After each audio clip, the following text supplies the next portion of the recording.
Hello and welcome to another Looney Tunes commentary. If you're new to the channel, consider subscribing as it helps out the channel, and give this video a like if you do like it. So this is a commentary for Prest-O Change-O, released in 1939. It's the 236th in the series, and it's directed by Chuck Jones. You can find this short restored on the Looney Tunes Platinum Collection Volume 2 set, on both DVD and Blu-ray. And joining me today is my good friend Blue Genocide. Say hi! Hi everybody, welcome back. I'm back. I messed up already. Huge demand for you. No. It's all good. It's all good. We're here to have fun. You know, this is I like that Shampoo, the magician. But before we get into it, I have to point out one gag that always cracks me up ever since I was a kid. I would even imitate this one right here. Oh. This. It's 12 o'clock. I've been wanting to get a cuckoo clock exactly like that for all my life, and I know if I win the lottery, that'll be probably the first thing I'll want done. So I'll just ask you first. Did you watch a short growing up, or? Yes. I was always interested in how things came to be. So, obviously, Happy Rabbit here being an early version of Bugs Bunny. This was something I was really fascinated to look at. Probably more interesting as a historical anecdote than the actual short itself, because I'm going to be honest, I don't think this is one of Chuck Jones' strongest. Oh, it's not. But there are a few interesting things that we'll go through, not only in the commentary here, but in a brief discussion afterwards about that. This Happy Rabbit, so-called Happy Rabbit character that Mel Blanc called it, I don't know if was officially the name, but you had one done by Ben Hardaway that was, in my opinion, pretty lousy. That was the Porky's Hare Hunt, and then you got the same character here, but then the next time you see Happy Rabbit is a different design, and yet Chuck, even at this early stage, still did a better job, in my opinion, than Ben Hardaway. I mean, do you think so, or about the same, or what do you think? I personally think the Ben Hardaway version is a lot more interesting, but that's just me. Yeah, how dare you have an alternate opinion? That's it, you're off the channel. No, just kidding. But I mean, I'll explain why for myself, and then you can explain why for yourself, because I'm definitely curious to know. Because I think Ben Hardaway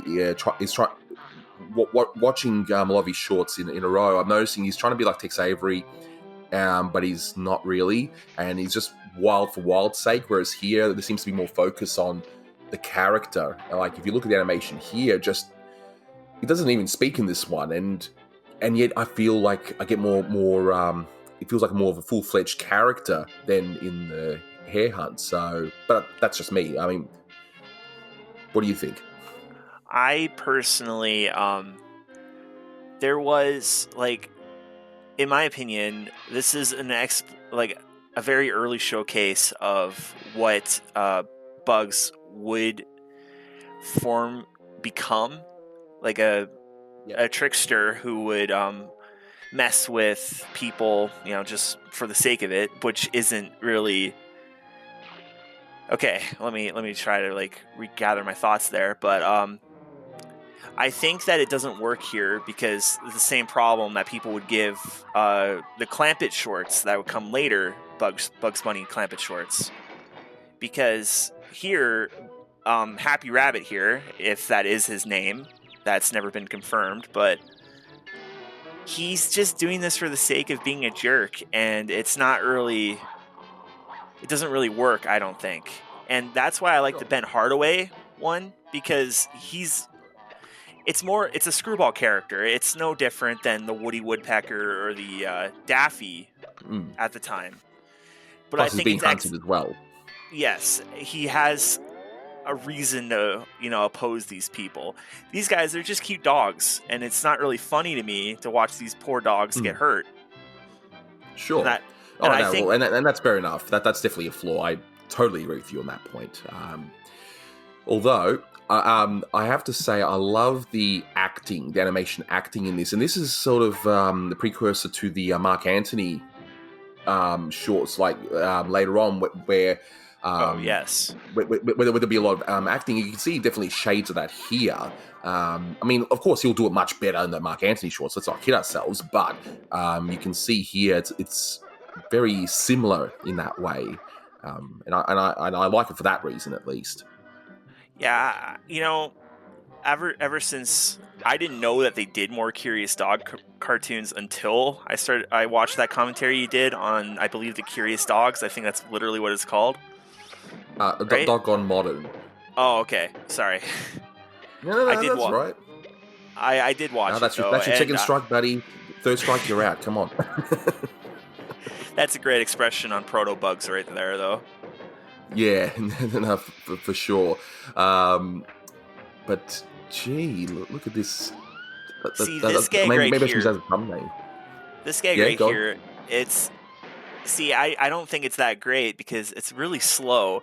And then right here, like, this goes on for a while, and I think the timing is just completely off.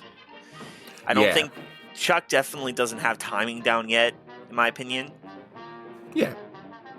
I can definitely agree with that here. Although I do like this, like the weight is, how to show how heavy it is. I do like that, but yeah, I agree with you on the timing. There's no, get no arguments from me there. Although I do, you got to at least like this part where this Happy Rabbit character gets its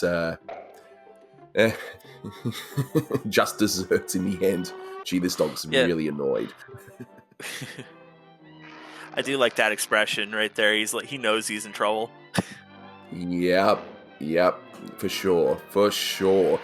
So, and then of course it just ends. There's no real ending to it. But folks, definitely stick around because we're going to have a discussion after this. We're going to play some cartoons over it as well as overlay. So don't go away.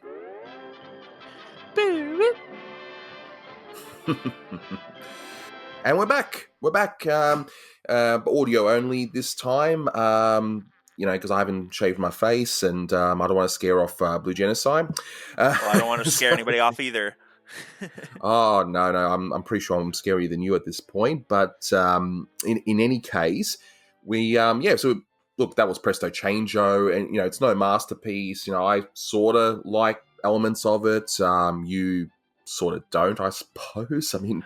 I like the idea of a magician's rabbit causing havoc, but I don't think it was executed very well. Like, I think under Tex Avery or, in my opinion, even Ben Hardaway or Bob Clampett especially. I think Clampett especially could have pulled this off, but I just don't think this was really the right area for Chuck to try at this time. Yeah. Yeah, no, for sure. But I guess you got to start, somewhere, I suppose. And then, because as I mentioned before, it definitely does lead into the whole Mark Anthony thing in terms of acting, and even the Roadrunner and Coyote cartoons where there's no voice acting, aside from a yell here and there and that sort of thing. And I think this cartoon was pretty much a precursor to that, less than Bugs Bunny. I mean, what do you think? I could see that. Definitely sign of things to come. We're still about 10 years away from any of that happening. So, but there's a good chance that when the Blue issue reissues started happening, the Blue Ribbon. I don't know if I said that right. No, that's all right. There's a chance that Chuck saw some of his older work and said, "Hey, maybe I could do this, but better." Oh, it's definitely possible, because I know he didn't. I've been told he did not speak fondly of his first director's short, which is The Night Watchman, which I kind of liked. It actually had some good stuff in it, in my opinion. But and then you had Doggone Modern, which was the previous one to this. That's Chuck's second effort and first, Two Curious Puppies rather cartoon, but. I know a lot of them have been restored. In fact, even Doggone Modern, they only just released at the time of this recording on HBO Max. So I did the commentary on an inferior print. Now we've got the better print, thank goodness.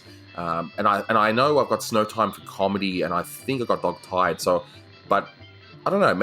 It's possible that I've got all. Actually, no, I got Stage Fright as well. I captured that last night. So yeah, there's. I think they're all just about all restored. So I know you're going to do a marathon of all 6 back to back. Constantly instead of your Sonic videos, aren't you? Oh, absolutely. People would love that.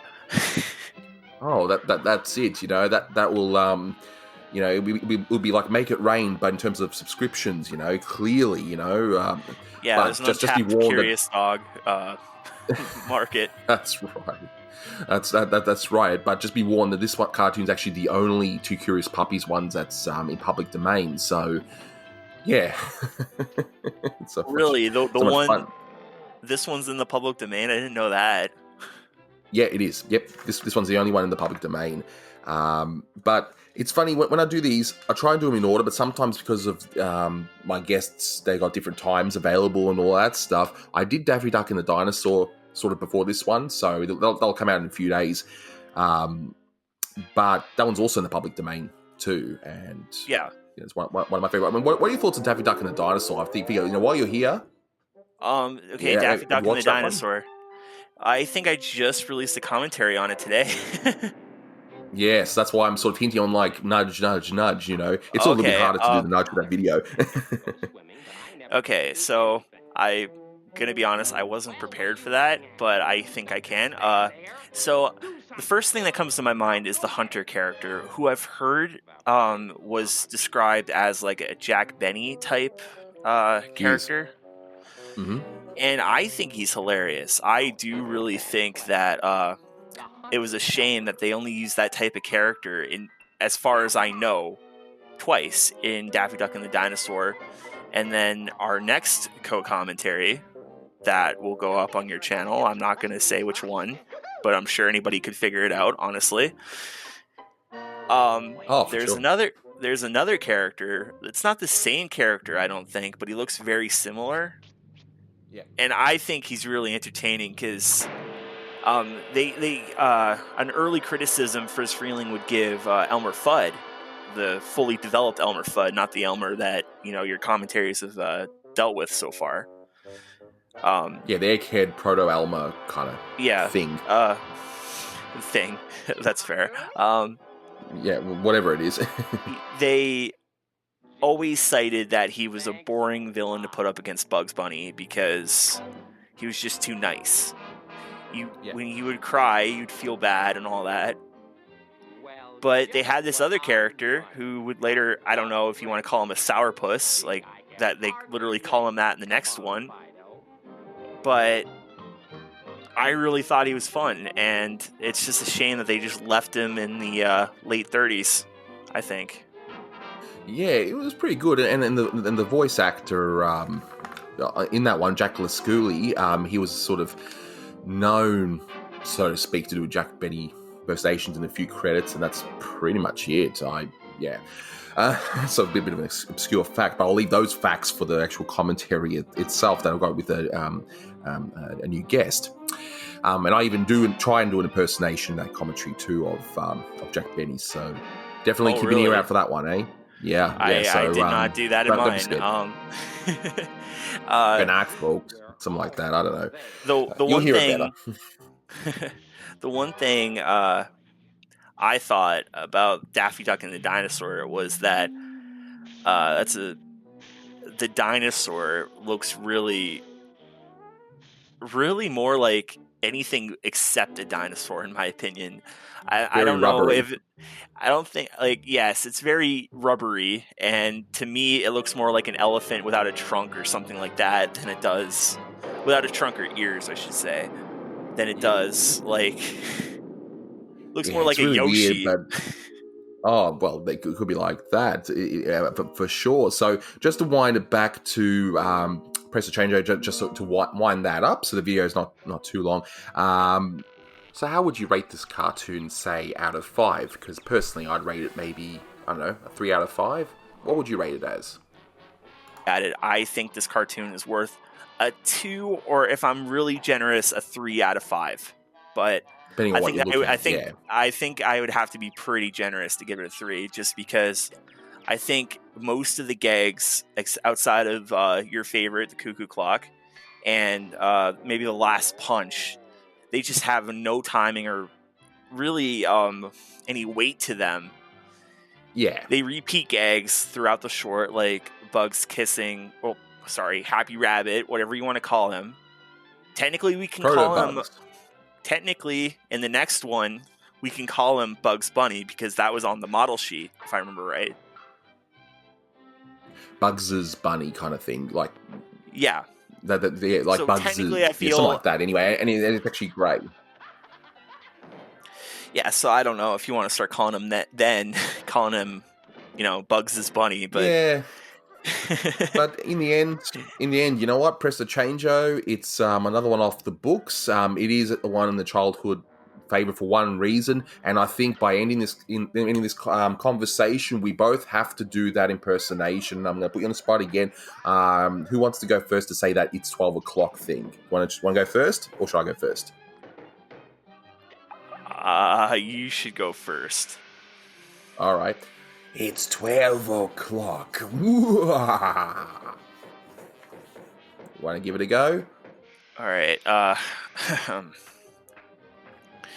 It's 12 o'clock. Much better. I don't know. I think yours thanks was better. very much. Well, we'll leave that up to the comment section. Let us know who did it better. But yeah, thanks as always for listening, guys, and until next time. See ya. Boo-whoop.